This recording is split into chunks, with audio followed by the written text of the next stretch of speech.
নমস্কার। গতকাল এইচএস লেভেলে অ্যান্সার কি বেরিয়েছে এবং সেখানে কিছু ভুল আছে অ্যান্সার কিতে। প্রায় সব সাবজেক্টেই কিছু না কিছু ভুল লক্ষ্য করেছে স্টুডেন্টরা। তো তার জন্যে অ্যাপ্লাই করার সুযোগ থাকছে, সেখানে তোমাদেরকে দিয়েছে। যাদের মনে হবে অ্যাপ্লাই করবে তোমরা অ্যাপ্লাই করে দিও খুব তাড়াতাড়ি।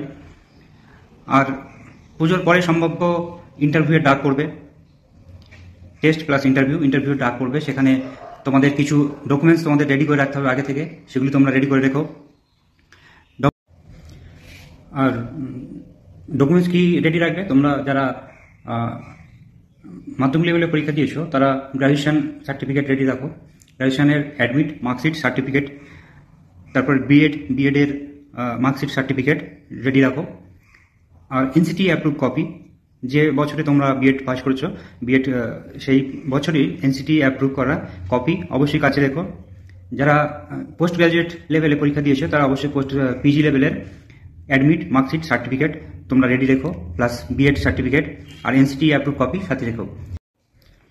আর যারা বাইরে থেকে বিএড করেছো তোমাদের বিএডের অ্যাডমিটটাও সাথে রেখো, অ্যাডমিট, মার্কশিট, সার্টিফিকেট আর প্লাস এনসিটি সার্টিফিকেট। অনেক কলেজে শুনেছিলাম এনসিটি সার্টিফিকেট দেয়নি।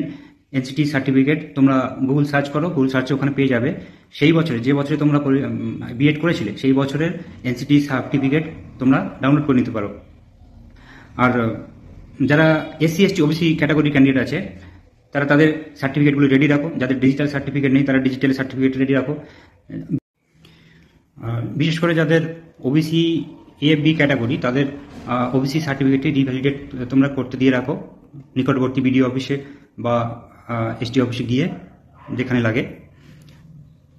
কারণ সময় বেশি নেই, যত দেরি হবে তোমাদেরই হ্যাজার্ড হবে। ঠিক আছে, তো এই গেল ডকুমেন্টসের তালিকা। আর যাদের ফিজিক্যাল হ্যান্ডিক্যাপ আছে তাদের সার্টিফিকেটও ঠিকঠাক তোমরা রেডি রাখো। ইডব্লিউএস সার্টিফিকেট যাদের আছে তারা রেডি রাখো, সমস্ত সার্টিফিকেট রেডি রাখো, অরিজিনাল প্লাস জেরক্স করে রাখো কয়েক কপি। যদি সেই সময় লাগে তোমরা অবশ্যই কপি জমা দিও। ঠিক আছে, আর এছাড়াও আর যদি কোনো ডকুমেন্টস লাগে আমাদের চ্যানেলের মাধ্যমে তোমরা সেটি জানতে পারবে, তোমাদেরকে জানানো হবে। আরেকটা কথা, ডকুমেন্ট সংক্রান্ত যদি কারোর কোনো প্রশ্ন থেকে থাকে তোমরা অবশ্যই কমেন্ট বক্সে লিখে জানাবে। যদি আমার জানা থাকে অবশ্যই আমি তোমাদেরকে জানাবো। ঠিক আছে, ধন্যবাদ।